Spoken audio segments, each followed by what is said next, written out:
Yes. सो EMRS TGT PGT का exam हो चुका है। आंसर की आ चुका है। अब बच्चे वेट कर रहे हैं कि रिजल्ट कब आएगा और कट ऑफ क्या जाएगा। और बहुत ज्यादा दुविधा भी बनी हुई है कि भाई रिजल्ट कब तक आएगा, जो कट ऑफ है क्या जाएगा, कैसे जाएगा।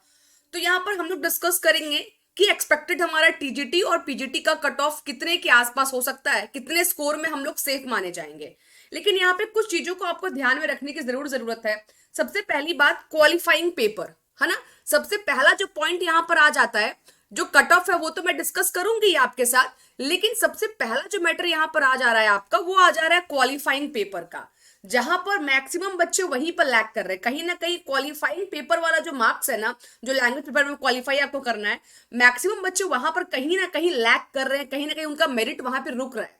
तो इसीलिए कट ऑफ ऐसा नहीं कि बहुत ज्यादा आउट ऑफ द बॉक्स चल जाएगा या अनएक्सपेक्टेड कट ऑफ जाएगा या बहुत हाई कट ऑफ जाएगा, ऐसा नहीं है। हाँ, कट ऑफ आपका जो होगा एक मॉडरेट लेवल का कट ऑफ जाएगा। बहुत लो लेवल भी नहीं जाएगा और बहुत हाई लेवल भी नहीं जाएगा, एक मॉडरेट लेवल पर जाएगा। तो आइए, मैंने जो एनालाइज किया उसके बेस पर हम लोग डिस्कस करते हैं। सबसे पहले हम लोग TGT का डिस्कस करेंगे, फिर PGT का डिस्कस करेंगे, फिर अकाउंटेंट का डिस्कस करेंगे, और फिर रिजल्ट आने का चांस कब तक है ये हम लोग डिस्कस करेंगे। ठीक है, चलिएगा। तो सबसे पहली बात, जब हम बात करते हैं कट ऑफ की, तो जनरल कैटेगरी के कट ऑफ से हम लोग शुरुआत करते हैं। तो जनरल कैटेगरी का जो कट ऑफ है वो 86 टू 89 के बीच जो है, वो बिल्कुल अगर आपका स्कोर आ रहा है तो आप सेफ मान सकते हैं। अगर आप वैसे बच्चे हैं कि आपका स्कोर कैलकुलेट तो अभी तक आप लोगों ने कर ही लिया होगा। अगर पेपर 1 क्वालिफाई है, यानी कि क्वालिफाइंग मार्क्स जो है आपका 40% वाला जो एरिया है ना, 3 पेपर में, वो वाला एरिया सबसे पहले कि आप देख लीजिए कि वो वाला एरिया में आप क्वालिफाई है कि नहीं है। वो वाले एरिया में अगर क्वालिफाई है, 40% वहां पर आपका मेरिट बन रहा है, उसके बाद आगे चलकर ही आपका पेपर चेक होना है। तो अगर आपका स्कोर 90 के आसपास, 90 86 से लेकर 91 के बीच में, ये इसके आसपास, क्योंकि आप ना हमेशा पूछ रहे हो कि मैम ये मेरा स्कोर है एनी चांस, मैम ये मेरा स्कोर एनी चांस, तो इंडिविजुअल को थोड़ा सा रिप्लाई करना मुश्किल हो जाता है। तो मैं एक आपको बता रही हूं कि अगर इसके आसपास आपका स्कोर है तो आपका चांस है। और ये चांस का मतलब क्या होता है? ये चांस का मतलब होता है कि यस, पॉजिटिव होप हम लोग रख सकते हैं। हम अपने रिजल्ट से क्या होप रखे? पॉजिटिव होप रख सकते हैं। तो बिल्कुल, अगर 86 से 91 के आसपास अगर आपका रिजल्ट बन रहा है, यानी कि अगर आपका कट ऑफ रेडी हो रहा है जनरल कैटेगरी वालों के लिए, TGT में आपका जो भी सब्जेक्ट है, तो वहां पर हमारा सेफ साइड हो जाएगा। कट ऑफ ऐसा भी नहीं कि 40 45 सब 50 60 चल जाएगा, नहीं भाई, इतना भी इजी नहीं है। कंपटीशन बहुत है, बहुत लोग ने एग्जाम दिया है TGT का। हाँ, लेकिन आपको पता है कि एक तो आपका मार खा रहा है रिजल्ट, वहां पर 40% वाले में रिजल्ट मार खा रहा है। दूसरा कि बहुत बच्चों ने एग्जाम देने ही नहीं गए, क्योंकि उस दिन मल्टीपल एग्जाम्स पड़ गया था। अगर आपको याद होगा तो EMRS के एग्जाम के दिन बहुत सारे और भी पेपर, बिहार में 3 3 एग्जाम पड़ गए थे उस समय। DFCCIL का एग्जाम आपका पड़ गया था, उसके बाद PGT को तो चेंज कर दिया गया था बिहार वाला। तो काफी सारे एग्जाम्स भी आपके सेम डे पड़ गए थे। तो वो भी एक है कि बच्चे बट गए।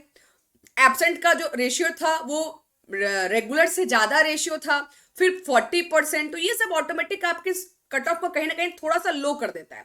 तो हम लोग इसीलिए ये जो सेफ है ना, ये जो साइट है, ये जो हमारा स्कोर है ना, ये बिल्कुल सेफ साइट पर आपको लेके चल रहा है कि अगर OBC है तो 78 टू 82, अगर EWS कैटेगरी है तो 80 टू 84 हम लोग ले सकते हैं, SC में 68 टू 72, और आपका ST में 65 टू 69। ये मेरे अकॉर्डिंग आपका सेफ स्कोर रहेगा। अगर यहां तक आप स्कोर कर रहे हैं तो बिल्कुल आप फिंगर क्रॉस करके पॉजिटिव होप रखिए कि हाँ, आपके पक्ष में रिजल्ट आ सकता है।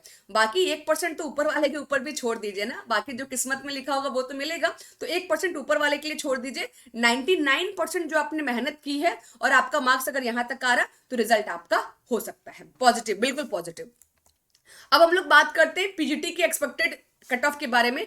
PGT का कट ऑफ, क्योंकि PGT में सीट्स कम है, PGT के थोड़ा से हाई लेवल के भी होते हैं, तो PGT का जो कट ऑफ है ये देखेंगे अगर, तो जनरल कैटेगरी में 90 के आसपास, 90 के आसपास मतलब कि 89 88 91 92, इसके आसपास अगर आपका स्कोर आ रहा है, 90 के आसपास अगर आपका स्कोर बन रहा है, तो कट ऑफ यही 90 के आसपास, दो कम बेसी आप ले सकते हो। OBC में 87 कट ऑफ होगा आपका। EWS पे एक्सपेक्टेड कट ऑफ हमारा 88 जाएगा, SC में 82 और ST में 76, ये हमारा एक्सपेक्टेड कट ऑफ होगा। मैम क्या कट ऑफ इससे हाई जा सकता है? नो चांस, मेरे को नहीं लगता है कि कट ऑफ इससे हाई जाएगा, क्योंकि जो जो फैक्टर मैं बता रही हूं ना, कि बच्चे एब्सेंट भी थे, बच्चे डिवाइड भी हो गए थे, क्वालिफाइंग पेपर जो है वो एक बहुत बड़ा इंपॉर्टेंट रोल प्ले कर गया। और उसके अलावा जो है हमारा वैकेंसी, और वैकेंसी जितना है ठीक है, हम मानते हैं वैकेंसी कम है, लेकिन जितनी वैकेंसी होती है उतना तो शॉर्टलिस्ट नहीं होता है ना। उससे 3 गुना रिजल्ट जो होता है, उससे 3 गुना बच्चों को शॉर्टलिस्ट किया जाता है, क्योंकि अभी आपका डॉक्यूमेंटेशन वगैरह भी होगा, वहां भी बच्चे भी बहुत सारे छटेंगे। तो छटने के लिए पहले से ही आपका एक मेरिट जो है लगभग 3 गुना 2 गुना बच्चों का बनता है। तो यहाँ पर आप पॉजिटिव होप रख सकते हैं। अब जो अकाउंटेंट वाले बच्चे उनके लिए क्या है, तो अकाउंटेंट वाले बच्चों के लिए तो 87 क्वेश्चन के आसपास उनका श्योर शॉट अगर आ रहा है तो अकाउंटेंट में वो भाई पास है, क्योंकि अकाउंटेंट में ऐसा कोई दिक्कत वाली बात नहीं है। ओबीसी में 82, ईडब्ल्यूएस में 80 क्वेश्चन, और 70 एससी में 75 और एसटी में 71 क्वेश्चन। तो ये मेरे अकॉर्डिंग आपका कट ऑफ का जो एरिया है, बहुत ज्यादा रिसर्च करने के बाद, स्टडी करने के बाद, जो मैंने अपने एक्सपीरियंस के बेस पर और जो बच्चों की फीडबैक है उसके बेस पर जो हमारा कट ऑफ लग रहा है एक्सपेक्टेड, वो ये कट ऑफ लग रहा है। मैंने तीनों का आपको बता दिया, टीजीटी का भी, पीजीटी का भी और आपका अकाउंटेंट का भी। अब बात करते हैं कि मैम रिजल्ट कब आना चाहिए, लॉजिकली भी बात करेंगे, और एक एक्सपेक्टेड डेट हमारा क्या यहाँ पर हो सकता है।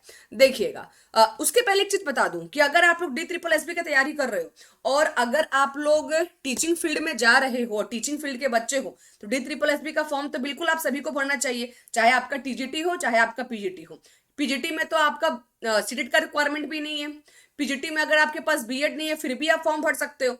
तो DSSB का फॉर्म मेरे अकॉर्डिंग सबको भरना चाहिए। अब यहाँ पर बात की, आपका लैंग्वेज, आपका सब्जेक्ट जो भी हो, हिंदी हो, पॉलिटिकल साइंस हो, कॉमर्स हो, इकोनॉमिक्स हो, आपको भरना चाहिए, क्योंकि उसमें क्या है ना कि बीएड अगर नहीं भी है तो भी आप डाल सकते हो, क्योंकि 3 ईयर आपको देता है कि अगर आपका ज्वाइनिंग हो जाता है तो 3 साल के अंदर आपको बीएड करना है।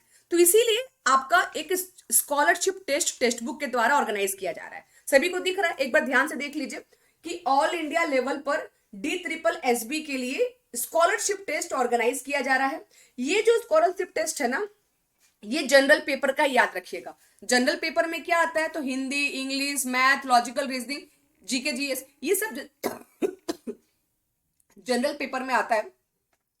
तो जनरल पेपर का आपका टेस्ट होगा, कितने तारीख को होगा 20 जनवरी को, सुबह 10 से रात 10 बजे तक। मैम इतना लंबा टेस्ट चलेगा क्या? नहीं, सुबह 10 से रात 10 के बीच में कभी भी आप टेस्ट दे सकते हैं।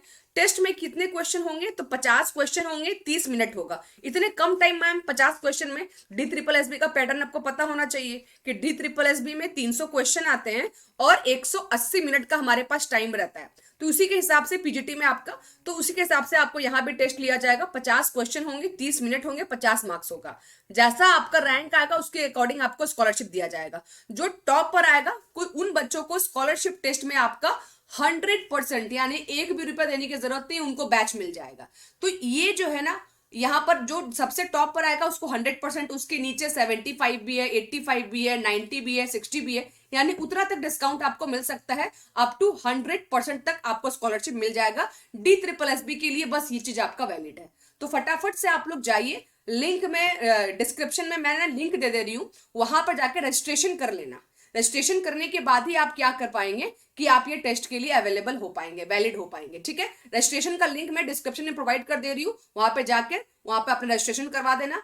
20 तारीख को रेडी रहो। पेपर में जो भी पेपर आते हैं, जनरल पेपर में 5 सब्जेक्ट होते हैं, उसको लेकर प्रैक्टिस करना शुरू कर दो, क्योंकि भाई अगर यहाँ पर आप टॉप कर गए तो मे बी आपको फ्री में बैच मिल जाए या 90% डिस्काउंट मिल जाए, 1000-1500 में आपको बैच मिल जाए पूरा। वो भी यहाँ पे जो बैच आपको प्रोवाइड किया जाएगा, सब्सक्रिप्शन पे जो बैच आपको दिया जाएगा, वो पेपर 1 पेपर 2 दोनों का दिया जाएगा। तो बहुत अच्छा मौका है आप लोगों के लिए। चलिएगा आगे बात करते हैं कि रिजल्ट कब आएगा। मैम ये सब बात तो ठीक है, रिजल्ट कब आएगा? जैसा EMRS का अभी तक स्पीड देखा जा रहा है, उसने एग्जाम भी टाइम पर ले लिया, उसने आंसर की भी टाइम पर दे दिया, ठीक है, ऑब्जेक्शन का भी टाइम है। लेकिन अब जो रिजल्ट है, सारा कुछ अगर टाइम पे चल रहा है, तो अगर इसी स्पीड से अगर EMRS चलते रहा तो रिजल्ट भी आपका बहुत लेट नहीं करेंगे, क्योंकि बीच में इलेक्शन आ जा रहा है। तो इलेक्शन के पहले भी दिखाना पड़ेगा ना कि भैया हमने इतने रिजल्ट दिए हैं, हमने इतने लोगों को जॉब दिया है।